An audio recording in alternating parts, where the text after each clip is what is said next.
Good morning, everybody. So we've given everybody a couple of minutes to join now, but I think we will get started.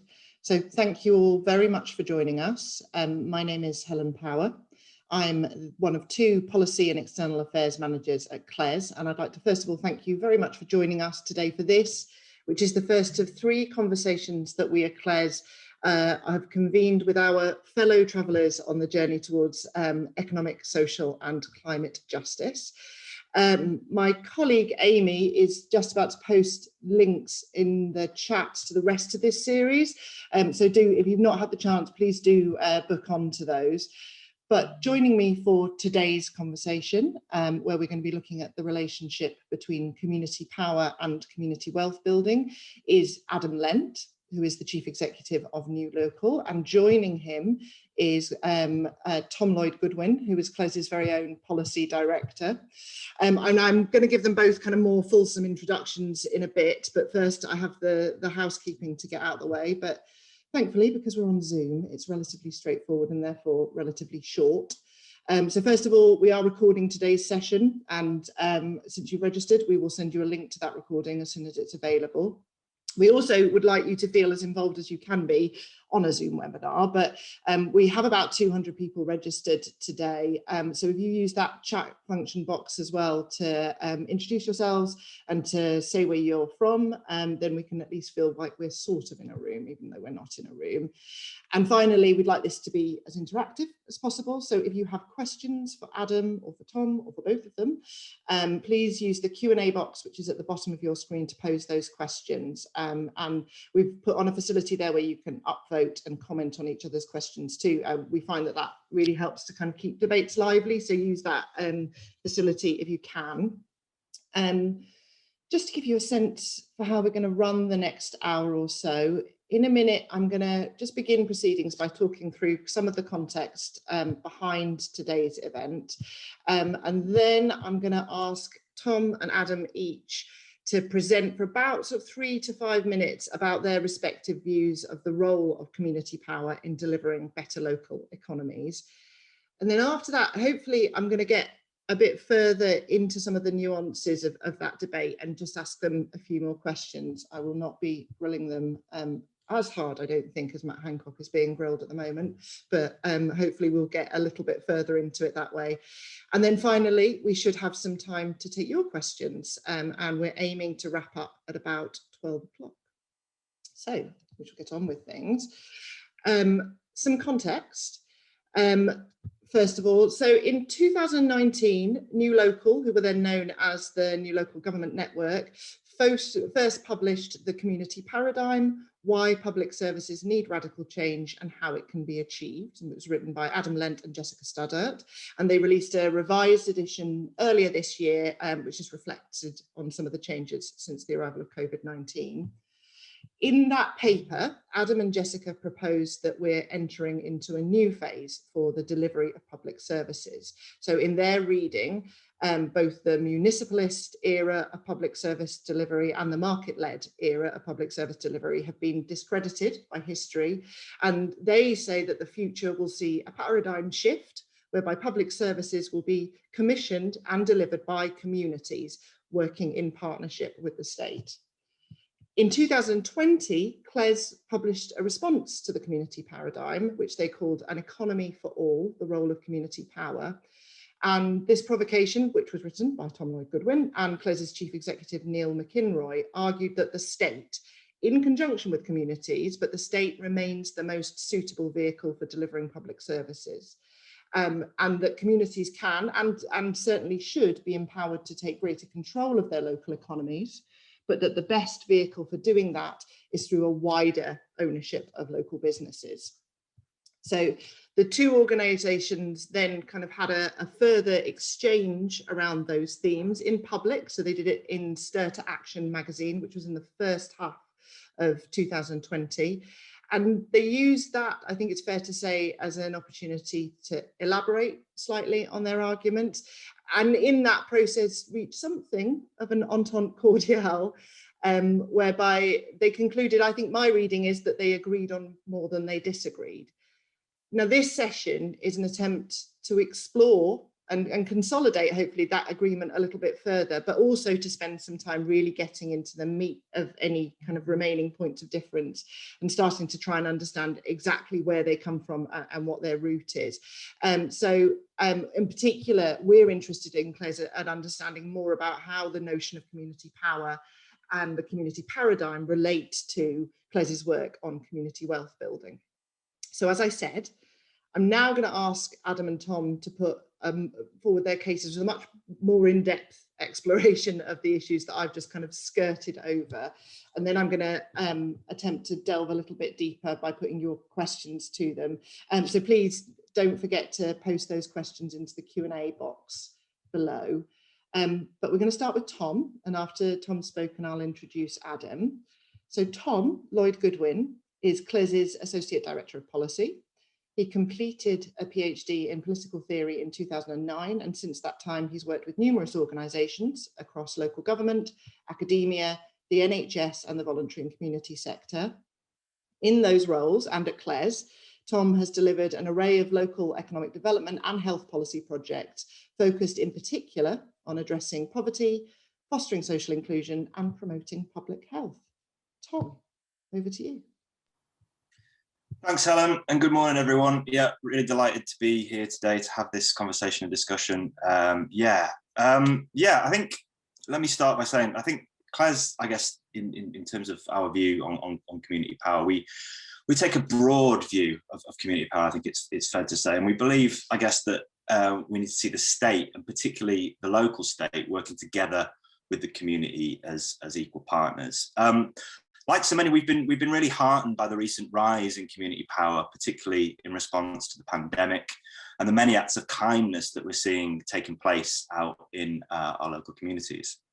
For us, then, this resurgence of community action is a powerful thing, and it needs to be the start of something. And I think to build back a better economy in the wake of COVID, we need to start seeing this community resurgence as a power source, and a power source that can be directed to growing new forms of community ownership, particularly in the commercial economy. As we would see it, we need to build community wealth by unleashing a new wave of retail and manufacturing cooperatives, community businesses, social enterprises, and also SMEs. We also need to see community power, I think, injected into the boardroom of large corporates with community representation on company boards. We need to see more community finance initiatives such as community banking, and we also need to see more community ownership of land and greater use made of community land trusts. So I think, broadly speaking, that's where kind of energy and vim should be focused for us, and this is what we see as kind of a pathway to resilience and prosperity for all, particularly in the aftermath of the pandemic. Now, I suppose to facilitate this, it means the local state in particular expanding opportunities for citizens to shape the destinies of their localities, and doing this by kind of strengthening social architecture for participation, co-design, and things like democratic agitation. In practice, this means more citizens' assemblies. It means more investment in social infrastructure, I think, to enable citizen-driven movements and initiatives to flourish. Crucially, it also means opening up our town halls and developing more open conversations with service users and communities about the kind of changes that they'd like to see in their lives. So in short, it's a kind of a deepening of democracy that we need, really, and a move towards more horizontal forms of power. I think for CLES, what community power should not be, though, is kind of any source of confrontation to the local state or a route for kind of cost savings in public services. You know, in certain instances, we think it's entirely appropriate. You know, places like social care, public health, it's entirely appropriate there for councils to commission and involve the community, involve the voluntary community social enterprise sector. And as I said, there needs to be more open conversations with service users and more mechanisms for kind of co-design and participation. But I do think we need to be very clear here, the community is not, and it should never be, a replacement for the local or national state even. And, you know, particularly in light of COVID-19, with kind of public services stretched to breaking point, with huge impending economic and social crisis, you know, any idea that kind of hard-pressed communities in particular should provide a substitute for the state must be challenged. So we need to be wary then, I think, of any kind of slippery slope, as it were, in which kind of a struggling community sector is expected to deliver more with less, and as a result of that kind of contributes to the weakening or hollowing out of the public sector. So, I think local government, in summary, should be a bureaucratic manifestation of the community and the human bonds between us all, really. And this, I guess, for CLES is the very essence of community power. Thanks. That's great. Thank you, Tom. Thanks very much for that. And I'm now going to hand over to Adam to give his thoughts. And to introduce him, Adam Lent is the Chief Executive of New Local, an independent think tank and local government network with a mission to transform public services and unlock community power. Adam was previously Director of the RSA Action and Research Centre, Head of Economics and Social Affairs at the Trades Union Congress, and was Director of Research and Innovation at Ashoka, the premier global network of social entrepreneurs. He holds a PhD from Sheffield, where he was also a lecturer and an ESRC Research Fellow. So Adam, please go ahead and take it away. Thank you so much, Helen, and thanks so much for inviting me to this. It's a really exciting opportunity to really explore the common points that we share between CLES and New Local and how we might work together in the future. And I mean, the good news is that really I don't really disagree with anything that Tom said at all. And I'm sort of always slightly bemused by some of the tensions that did exist between New Local and CLES. I agree very strongly with a lot of what Tom said. We've always been really clear, for example, that we don't support austerity, we don't support cuts. We absolutely believe that local public services and the state has a fundamental role to play in addressing the social challenges, addressing inequality that exist. I suppose where there might be some difference, although maybe this is worth exploring in a bit more detail, is maybe a difference of emphasis as much as anything. Because while I agree that the state has a very important role to play, I don't think we should underestimate how paternalistic, how marginalizing the state can be towards certain communities, and particularly towards marginalized and deprived communities. That sort of paternalistic, top-down hierarchical mindset is very, very strong in the public sector in the UK. It's been baked in over a number of decades, and that we know this. We work with local government as you do, as CLES does, on a regular basis. And those in local government who want to empower local communities, want communities, including the most marginalized communities, to have more say, constantly tell us that they're swimming against a tide of hierarchical attitudes, paternalistic attitudes, an unwillingness really to hand power and resource over to those communities. And we need to acknowledge that. And we need to acknowledge that there needs to be a fundamental shift in the model that sits behind local public sector and the national state as well, which is very centralized, very top down. Why is that important in terms of local economies? Well, I think there's a whole bunch of reasons, but let me just sort of make a couple of quick points. I think one of the abiding failures of the left and those who have fought against inequality for many decades now is often the assumption the solution to inequality is just the distribution of wealth. And I've got absolutely no doubt, of course, the distribution of wealth is absolutely fundamental to addressing inequality, but it's also about power. And I think people in marginalized communities, people in deprived communities, they don't just lack resource, they don't just lack wealth, they also lack power and influence. They've been pushed to the sides. And that in itself is wrong. And it's wrong because I think not allowing people in the most marginalized communities to have that sense of agency, that sense of influence, is in itself a route to deprivation and a route to poverty, because it damages self-confidence, it damages social capital. It means people basically give up and become cynical about the possibility of change. And that obviously is very serious, and we see that in communities across the country. I think the other thing I would say is also that we also have to recognize that the most marginalized communities actually know best what needs to happen to help them stop being marginalized, to help them address the poverty they face. And again, this is abiding failure, I think, of statist attitudes and often attitudes on the left, that somehow it's politicians or public servants who know best what those local communities need. I really fundamentally don't believe that. Over and over again, we see that when local communities, deprived communities, marginalized communities get a chance to seize influence and seize power, they know what they need and they take the right decisions on their own behalf.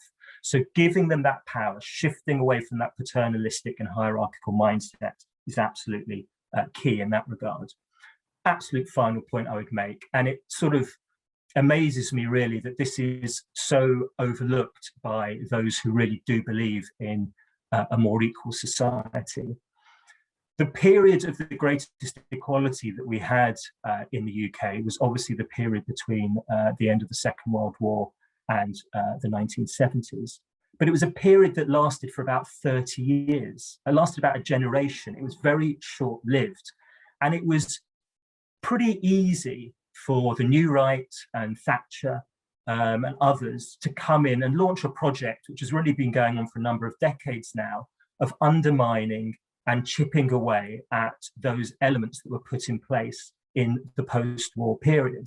And I think that was in large part because if you try and deliver change, social justice from above, from Westminster, it's also very easy to dismantle from above and from Westminster. We need this time to think about a different model where we really embed equality in the political system and in the economic system. And there's all sorts of ways of doing that. But for me, the fundamental way is making sure that those who are at the rough end of the way the economy works actually get listened to and have to be listened to and are given a voice and power to be able to push back at attempts to continue their marginalisation and push them to the sidelines. So I'll leave it there and really interested in hearing the wider conversation. That's great. Thank you, Adam. And thank you again, Tom. I think you both kind of presented really compelling visions there with some really interesting and kind of illuminating ways of looking at them. As I said, I'm going to try and delve a little bit deeper now into a couple of areas. And one area that I think I'm particularly interested in is the actual kind of mechanisms of the delivery of public services through community power, using the community to deliver these services. And I wonder whether, Adam, if you wouldn't mind, perhaps just kind of expanding a little bit on that and just tell us a little bit more about how you see this working from a practice point of view. Yes, so I'll just mention three routes to a more community-powered approach to public services, which I think are really key. And Tom has already mentioned one, which is about the opening up of big strategic policy and delivery decisions to a wider community through things like citizens' assemblies, citizens' panels, more informal mechanisms like deliberative neighbourhood forums, etc. I mean, you know, all of these things are sort of riding a wave at the moment, but ultimately I think what they need to add up to is a real fundamental shift in the way we understand democracy, away from an approach which is really largely about representative committees or elites making decisions, to a much more participative, direct and deliberative approach. The second route is really, I think, about how services are delivered day to day. So here we're seeing a real rise of what are called strengths-based or asset-based approaches, and many of those are incredibly useful. There is a sort of subset, if you like, of strengths-based approaches which put a really strong emphasis on the role of local networks, local communities to help those most in need and address other challenges. Things like local area coordination, family group conferencing.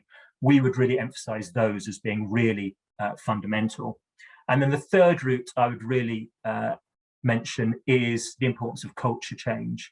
So this comes back to the way the local state thinks about itself and the way it works.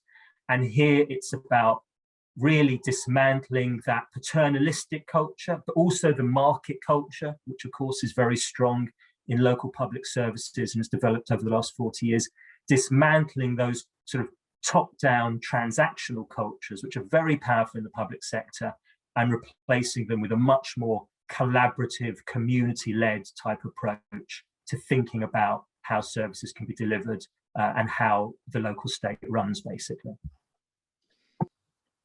And Tom, can you do you have any response to that? I'm just thinking particularly about, and obviously I know because we're both at CLES together, the practice work that we do with local authorities. How does that sound to you?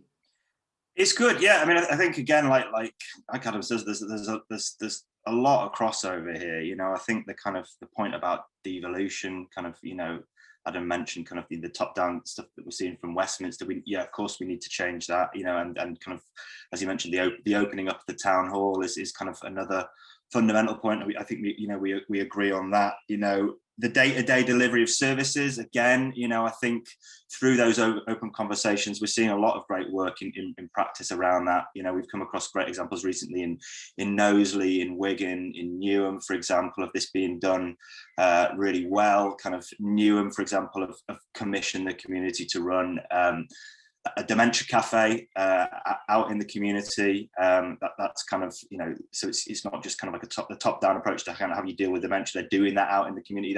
That's about choice and control for service users. That's what works well there in Newham.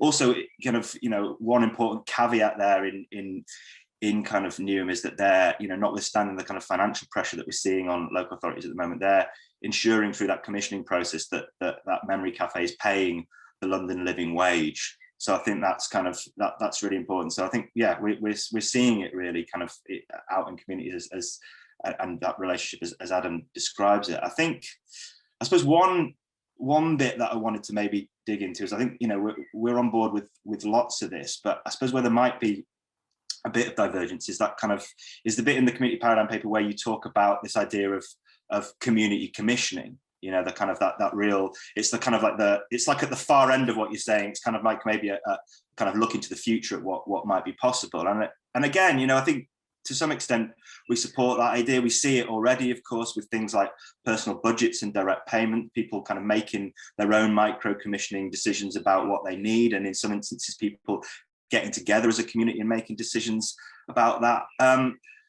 This is all good, but I guess, again, it's about choice and control really for service users, isn't it? It's about where people want it. And I suppose the question is, like, would we really want to see that at scale? I suppose there's that idea within the community paradigm paper that, you know, we could perhaps take budgets that are controlled by the local authority and actually transfer them out into new organisations that are formed within the community between service users and members of the local community. And I suppose I'm just curious about how that might work in practice and how we could avoid a postcode lottery there, if you see what I mean. Is that, you know, you kind of, if you make that available, you know, it can often be the case that you get the kind of sharp elbowed middle classes getting involved and saying, yeah, great, we can get involved in this, but how do we deal with the fact that out in our austerity ravaged communities where there's lots of kind of structural inequalities, how could we make that work in a way that's kind of fair and just?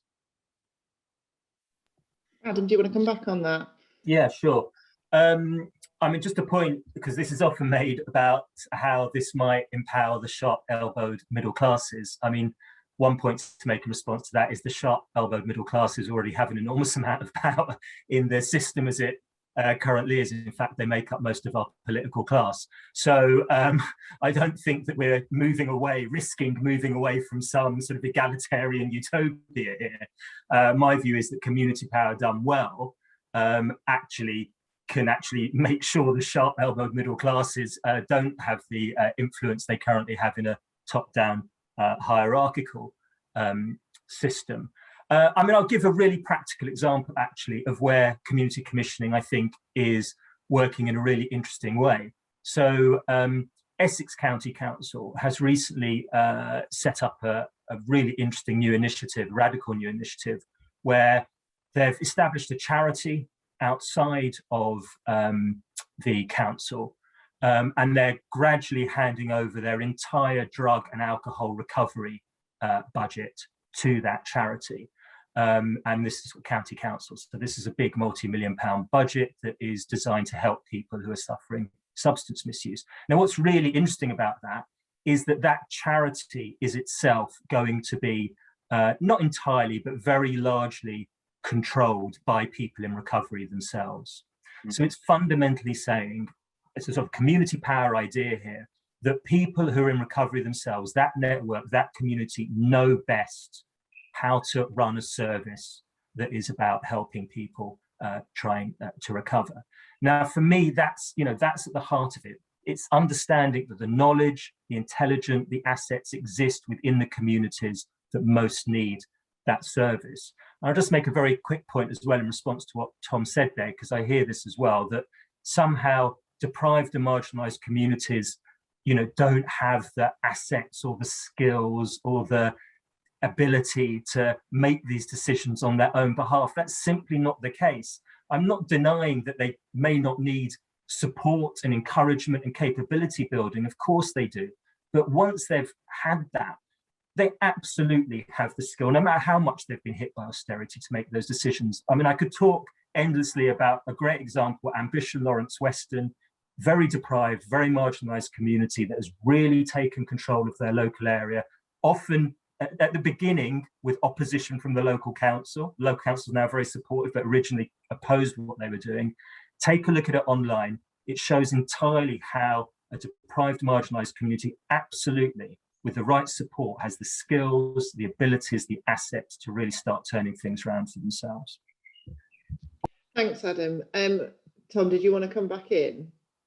Only very, yeah. I mean, that's a useful practical example, because it's effectively the council commissioning something slightly differently in a way that, as we're talking about, facilitates and enables community power. I suppose there's with that particular, are they paying the real living wage within that?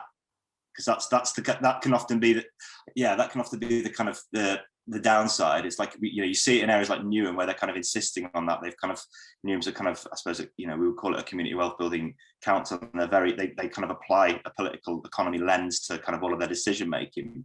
But within Essex, are they, with that kind of decision to move that service out into the community, is the kind of parity in terms of terms and conditions, or has that taken a bit of a hit?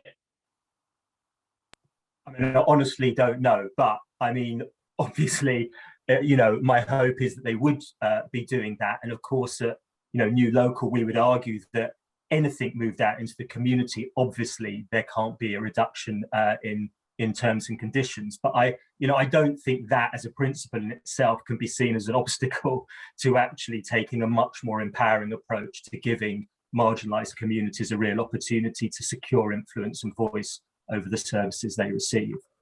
Okay, I'm gonna move us on slightly now, but thank you for that. Tom, so in the paper that you and Neil wrote, and I'm gonna correct me if I take this slightly too far, but your argument is that actually the most effective mechanism that communities for them to be empowered to take ownership of their places is through a more broad ownership of the economy as a whole. Could you talk a little bit about why your sense is that is needed, as opposed to them specifically for public services? Yeah, I mean, it's kind of, as we mentioned, there's obviously the kind of the broader point about democratic power and shifting that out. And as I said in my opening remarks, that's opening up town halls and kind of enabling these kind of more empowering and participatory processes is important as well. But I suppose the point about economic democracy is it kind of addresses that real upstream point about demand on public services. Is that if you empower communities to play a role in the economy, then that kind of addresses those wider determinants of health, and it makes people less sicker, and it kind of in turn that's going to reduce demand on public services. And I think as I said really in kind of my opening remarks, to build back a better economy, we need to see the community as this kind of as a power source effectively that can be directed towards growing new forms of community ownership in the commercial economy. And I suppose, unfortunately, since the 80s, really, economic development practices kind of frustrated rather than enabled this at a local level, and as a consequence, whilst we've seen economic growth roughly double in this period, the economic gains that are stemming from this are kind of failing to deliver social benefits at scale out in our communities. I suppose this is, and out in those communities, there's still kind of real suffering and pain. And this is reflected in the fact, if you look at kind of the Refresh Marmot review, which came out at the beginning of last year, we had that we've now got a stalling life expectancy for this first time in a century, with the conclusion from Marmot himself that it's kind of austerity that's responsible for life expectancy flatlining, people's health deteriorating, and a widening of health inequalities. At the latest count, of course, there's kind of now 14 million people living in poverty, more than 1 in 5 of the population, including 4 million children, 2 million pensioners. Things like 0-hour contracts have hit a record high, with almost 1 million people having no guaranteed work from 1 week to the next. Now, to address this, as I say, we believe that we should be focusing on kind of harnessing the power of the community to build community wealth. So community wealth building, essentially, to kind of unleash a new wave of cooperatives, community businesses, social enterprises, SMEs, models of ownership that effectively give people a stake in the economy. And of course, if we make this shift, we'll start to address, as I say, those wider determinants of health. So income, wealth, economic equality, job stability, a sense of agency.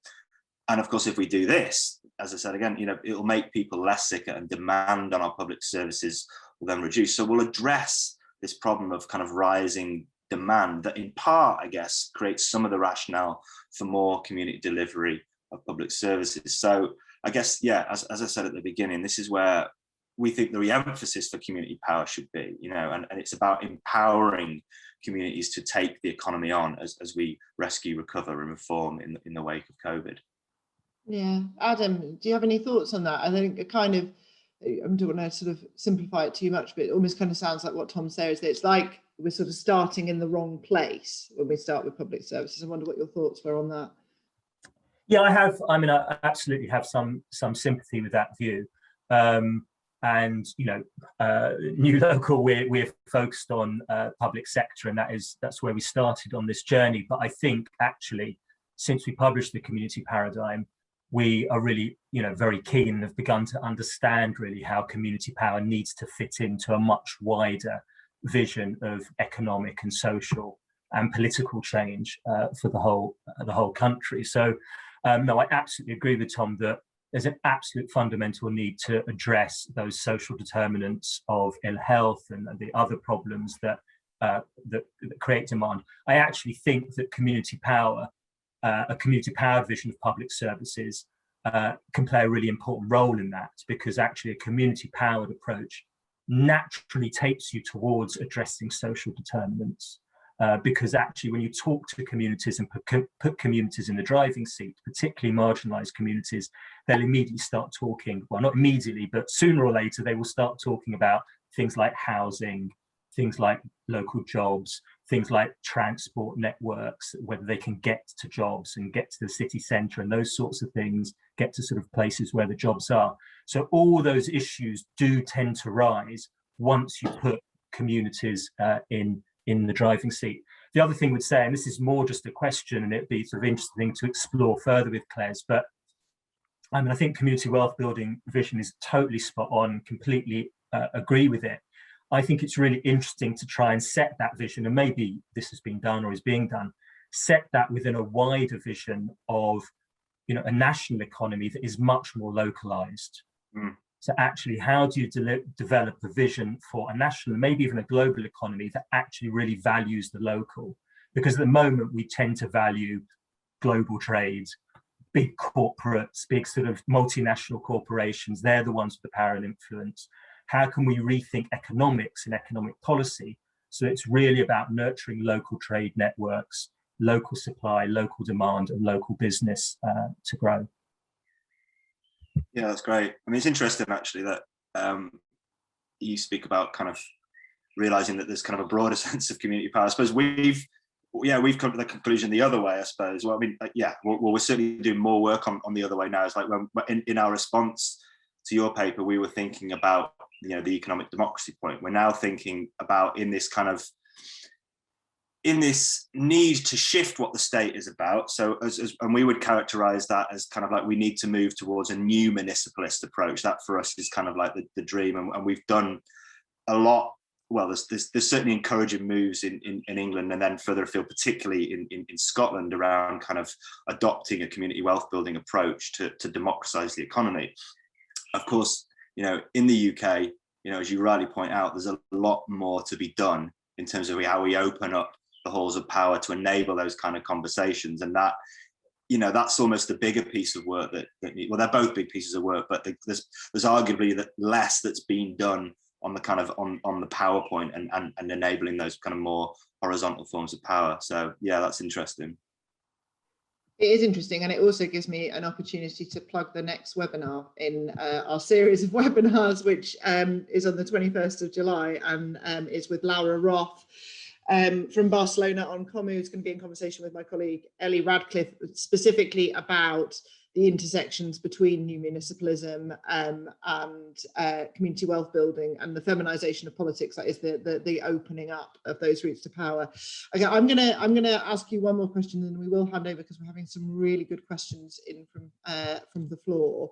And I think kind of to summarise my sort of section here is to say that I do think still I would stand by my statement that there is definitely more agreement here than there is disagreement. Certainly that's my reading of it. And I think one of the most important areas where you do agree is that communities need more power in order to determine their own fortunes. Tom, I wondered whether you could give me sort of a bit of a sense of where you see that or how you see that happening. What are the practical examples of how you see that happening? And then maybe Adam, you've already given us some great examples, but if you're able to give us some more, that would be brilliant too. Thank you. Yeah, I mean, I'm sure Adam would support this as well. I don't want to speak for him. I'm sure. Yeah, yeah. I mean, but I guess the example of Wigan, right, is a great example of where this has kind of been done really well. I mean, you know, and I think there's two elements for us in this. There's kind of, as we said, there's strategies for kind of more horizontal power, and second, there's kind of strategies to advance community wealth building. And as I say, Wigan is really the kind of quintessential example of where we're seeing this on the ground being done in a very positive way with respect to both those strategies. You know, it began, of course, with the council's pioneering work on public service reform and that conviction that power should be shared with citizens and solutions co-designed. And then kind of working with us at CLES over the last year, it's now evolved, I suppose, to harness community wealth building principles to address economic inequalities in the borough. And in light of COVID, the council has recognised that need to create a fairer and more equal local economy has become even more acute. And that's why they've now made community wealth building the central tenet of their recovery plans there, to kind of build community wealth within commercial economy and counteract wealth extraction. And I suppose by harnessing the kind of economic firepower of the council and other anchors there, the council's using this kind of strategy to create economic agency within communities and build a fairer and more equal economy. So kind of moves for more cooperatives, more community businesses, more social enterprises, more socially minded SMEs. We're also seeing really good community power strategies start to emerge in Newham in London, I think, who've kind of, well, they've based their economic strategy on community wealth building to again counter wealth extraction and grow more community-based enterprise. Interestingly, they've also held a kind of a democracy commission, which kind of has recommended greater use of citizens' assemblies, as well as the creation of what they're calling a cooperative citizen and media organisation out in the borough to kind of support local journalism as well as enhanced democratic debate. With their public services, they've insourced actually their day services in kind of adult social care, but this isn't a paternalistic move as we would see it. It's kind of like it's about them enabling more choice and control. And actually off the back of that, what they're doing is like saying, right, this is the bit that the state does well here, but actually there's a whole load of these services where we need to involve our communities. Examples like that dementia cafe that I mentioned before. So I think Wigan and Newham are kind of two good examples of where we're seeing community power in that broad way, which I think we're both, Adam and I, are kind of moving towards saying, yeah, this is what we need. It's economic democracy, and it's also kind of more power out in our community. So I think, you know, we're seeing that done well in both of those areas. Thanks, Tom. Adam, did you have anything to add? Well, yeah, I mean, I could talk about examples of community power for all day. So I'll just mention a couple that people can check out online, but certainly Wigan, Newham doing really interesting stuff. I mean, another council in Scotland that's really driving forward this agenda and has been for a while now is East Ayrshire. Really interesting work there to really basically get local communities to develop the strategies that they want for their whole area for public services in sort of different localities. Really radical stuff. I've mentioned Ambition Lawrence Weston. An area that we're turning our attention to at New Local is healthcare and the NHS. I mean, if you think local government is paternalist, wait till you find out about how the NHS makes decisions. I mean, the NHS is really top down and hierarchical, but there are some really interesting examples. I mean, the one that people can check out is Healthier Fleetwood, a really fascinating example of how a local GP basically got out of the surgery and got into the community and has encouraged that local community to start getting really active and looking after their own health and well-being. Immediately starts conversations about the social determinants of health, as I mentioned. Really very, very fascinating example of what can be done when the NHS finds a way to think differently. And then a couple of other boroughs in London actually that are doing really interesting stuff. Barking and Dagenham been doing very, very interesting stuff around enabling communities to develop ideas and get funding and support to develop those ideas further. And Camden really leading the way alongside Newham on citizen assemblies and things like that, but also really radical stuff in how they deliver social care and address knife crime and all sorts of issues. Again, really getting the community involved in that, allowing local networks to really sort of take charge of those particular areas. Fantastic, thanks for that. I'm going to move on to audience questions because we've got some really, really good ones coming in and we've got about 15-20 minutes to get through as many as we can, and apologies if we're not able to get to your question. I've got one here which I think is a really interesting way to kind of explore this, but from Vaughan Bryan. So Vaughan says that Adam mentioned that much of central government's engagement with local authorities seems to be predicated on a top-down transaction-based landscape. Do you think that this deal-making kind of model of devolution has been a constraint on local authorities' capabilities to engage with communities and community needs?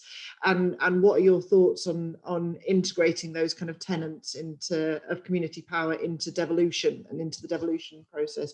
And Tom, I know that you've written a fair bit about devolution. I wonder whether you could talk a little bit about that first.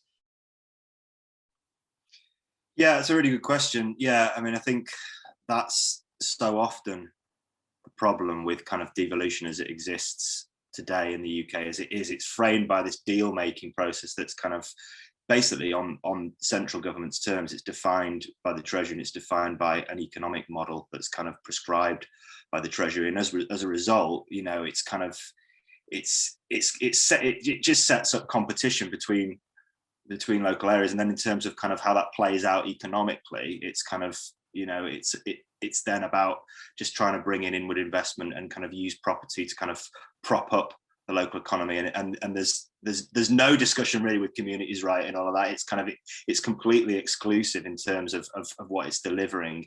You know, it's delivering an economy that, okay, it might be growing, but who benefits from that growth? It's kind of like the statistic that we see, you know, economic growth has doubled, but, you know, that's not translating into kind of social benefits. So yeah, it's the devolution model that we've got at the moment is kind of, yeah, we're in a real mess as a result of that. And actually, you know, if you ask local people what they want from a devolution deal, you're going to get something very different, right? Than, oh, let's just build some skyscrapers in our city centres that benefits kind of overseas shareholders. You know, I doubt that local people would you know, state that as their ambition for a devolution deal. I think you'd see wonderful things happening if the conversation was opened up. So yeah, I think there's an absolute need for a good injection of community power into that debate. Yeah, Adam? Yeah, I mean, many years ago, I heard Professor Tony Travers say that we're such a centralised country that we even do devolution in a centralised way. And that's completely true. I mean, it's the whole agenda and discourse around devolution is horribly technocratic, horribly top down. And that's where the whole deal-making thing comes from. I mean, I think personally, we need to totally recast the devolution around issues of equality, particularly around issues of community rights, which I haven't really spoken about, but, you know, I wrote an essay a while ago about the sort of notion that we have to recognize that communities have fundamental rights. They have a right to some degree of self-governance. They have a right to a decent economy, decent healthcare, decent environment, etc. And I think really we need to see devolution much more in a sort of bottom-up way, both in terms of how we conceive of it, that this just needs to happen. It's not a gift coming from Westminster. It's actually about recognizing the rights of local communities. But also, ultimately, I would like to see, you know, a much more bottom-up led campaign for devolution of power rather than this horrible technocratic way that it's currently cast. And, you know, maybe we'll get there over the next months and years as things develop.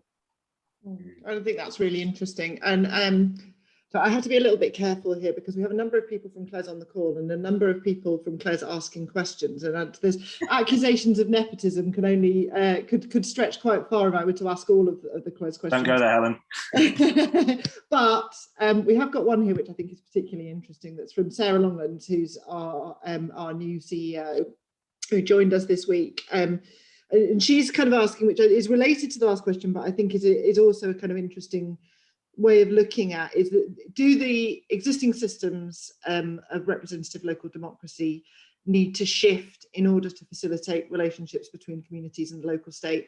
And also to say, she says, to strengthen accountability. And I think there is an interesting area of accountability there that I wonder whether you could both talk about a bit. I don't know whether, Adam, you would like to go first? Yeah, I mean, absolutely. I think you know, we often talk about the ideologies that shape politics in this country, but one of the biggest unspoken ideologies is the Burkean ideology. This idea that representatives have some absolute right to make decisions on behalf of others, and you find that as strongly on the Labour side as you do on the Conservative side. It's sort of hard baked into the way that representatives in Westminster, but also locally, often think about themselves. You know, the most forward-thinking councillors are really beginning to recognise that you can't, that system is just unsustainable. It's so divisive, it's so fraught now that we need to move towards a much more participatory, deliberative, direct democratic way of making decisions. That doesn't mean we need to abolish representatives, but they need to think about themselves, they need to work in a fundamentally different way. And for me, you know, at least locally, but also nationally, that's one of the biggest things, biggest shifts we need to make in that sort of Burkean mindset that so influences the way representatives think about themselves. On accountability, and this is often raised as an issue that some, I'm not sure if this is what Sarah's getting at, but it's often raised that by moving towards community power, you have less accountability. I'm not sure that's the case. I mean, our experience is that actually, you know, more engagement, more influence, really getting local people interested in the decisions that are made. And at the moment, most local people are pretty disengaged, actually improves accountability because more people are holding the local state and the national state to account. But also in terms of handing over power and resource, you know, if you're going to hand over very significant amounts of money and very significant power, then obviously you need accountability structures in place. And the Essex example is a good example of that. Proper governance systems, legal oversight, all that sort of stuff. But there's a great deal that can be done in terms of empowering communities, handing over relatively limited resource that is can really change the way communities think and the influence they have, that actually there isn't huge accountability risk there, and there can still be some oversight without any fear that suddenly millions of pounds is going to suddenly disappear or safeguarding principles are going to be thrown out the window.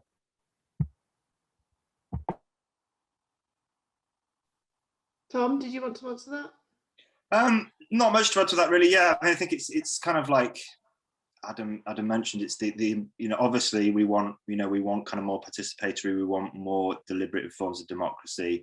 You know, we do need to ensure that accountability is there. And I think, yeah, it's ensuring that kind of some of those powerful governance mechanisms that are already in place, like overview and scrutiny committees that exist within local authorities, that they're playing a proper role in all of this to ensure that kind of, yeah, that things are kind of all above board. So yeah, as long as those kind of existing governance mechanisms are maintained, then I think that's fundamental, and the kind of the state can act as a kind of arbiter there, and yeah, I think that's important.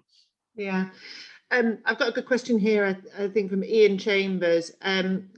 Ian asks, what do Tom and Adam think might be the most effective way of getting more representation for economically marginalised people onto the boards of organisations who look to create a more important and robust community economy, and by implication, a better democracy? I wonder, does either of you want to come in on that? Yeah, I mean, I suppose it's certainly you've got to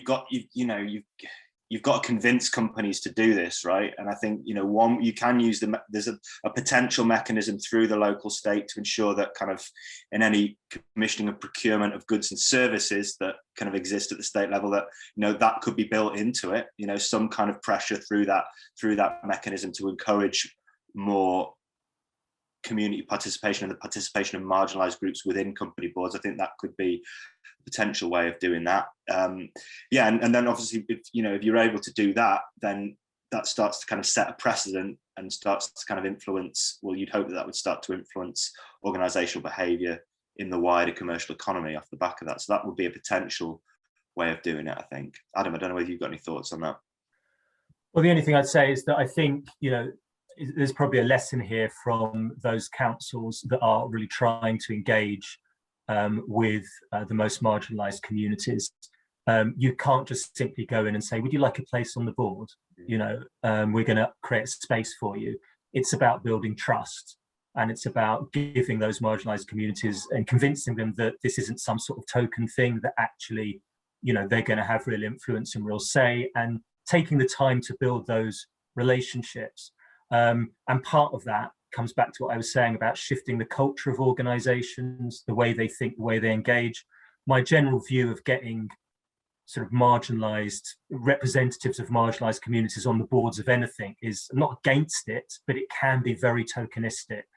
And actually, if you don't fundamentally shift the culture of your organisation, the way you think, on its own, it's not going to make a huge amount of difference. I used to work at the TUC, and I know that workers' representatives on pension boards, for example, made absolutely no difference to the decisions that were taken over pensions, because the workers' representatives were just marginalised and weren't listened to on those boards. So there needs to be a fundamental shift in the way the organisation works, as well as offering place sort of governance positions to marginalised communities. Absolutely, and there's quite a few comments kind of in the questions and in the chat around that echo that and across kind of different areas of community involvement in the running of communities. Yeah, I mean that's all really interesting. I'm going to kind of exercise. We're sort of coming now to the end of our time together. I'm going to exercise my right as chair to slip in just a kind of final question of my own. So Adam, in the community paradigm, you're very clear that community power in your reading is not a nice to have, it is a fundamental challenge to the way that our society works. And you talked just a little bit there as well about the culture change that needs to happen in order to enable that. I wondered whether you could just tell me just a little bit more about how you go about changing that culture.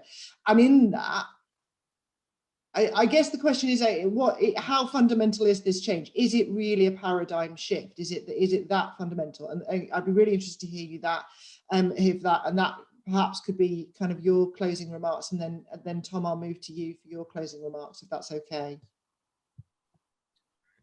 So, well, it is a fundamental paradigm shift. I mean, I think anyone who has worked in the public sector knows how powerful existing models and existing cultures are. That paternalistic and that market-led, that state-led and market-led type approach is very powerful. And as I said, anyone who's doing work in this space often feels like they're swimming against the tide to try and really give communities much greater influence and say, and to rethink the model. So it definitely is a real paradigm shift. I mean, in terms of how you do the culture change is complex and difficult, and it's a whole big space in itself. And it's often why people in charge often obsess about structures, because actually structures are a lot easier to change than culture. But if you don't change the culture, the structural change isn't really going to make a difference. I mean, there's a paradox here, because in all the organizations we work with, they are hierarchical organizations. In the end, the starting point has to be the way the leadership of an organization works. They have to shift not just their strategy and their model, but also their behaviors. They have to show the organization that they are going to be much more community-led, much more collaborative.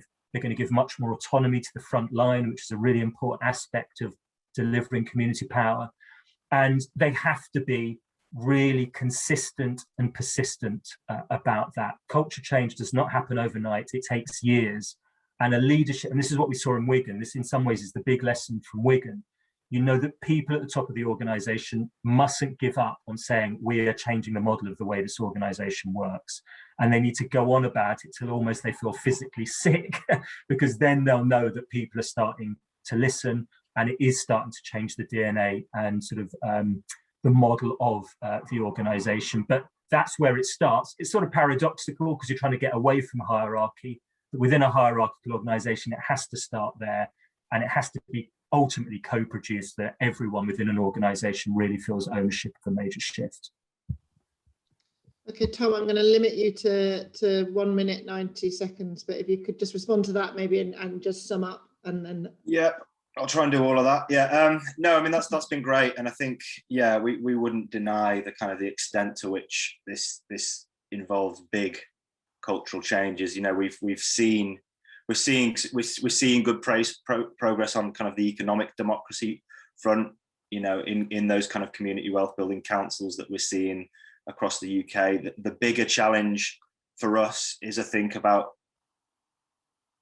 enabling those kind of more horizontal forms of power. We do need kind of more of those citizen assemblies, more of that social infrastructure to enable citizen-driven kind of movements and initiatives, as I mentioned at the beginning, and kind of fundamentally that opening up of the town hall to kind of have more conversations around kind of what people would like to see in their lives.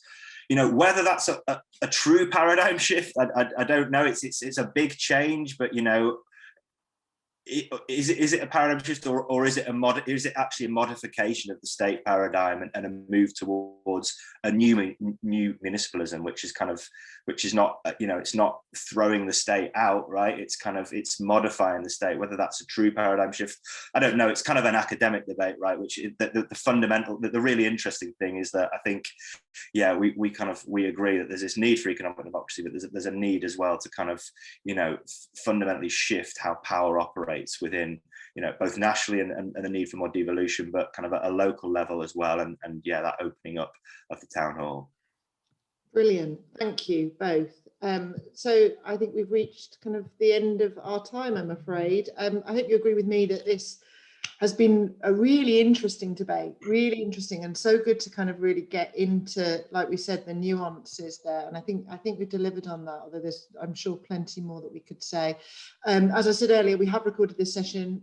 We'll send you out a copy as soon as we can. And I do urge you to join the other conversations in this series. I think Amy's just posted a link, so you can find out there. I've already plugged the one that we have with Laura, but we were also speaking to Kate Rayworth on the 9th of September about her work on donut economics and how that relates to community wealth building. For now, though, I would just like to say, first of all, a really big thank you to Tom and to Adam, first for joining with us, but also for sharing really quite so openly and so freely and being prepared to really get into this debate. And I found that so useful, and I'm sure everybody else did. But finally, thank you to our audience. Thank you very much, first for listening and for joining in on the chat, but also for some really great questions, which I think really helped us to kind of move along with this. So for now, thank you very much. I'll see you all soon. Bye-bye. Thanks, everyone. Bye. Bye.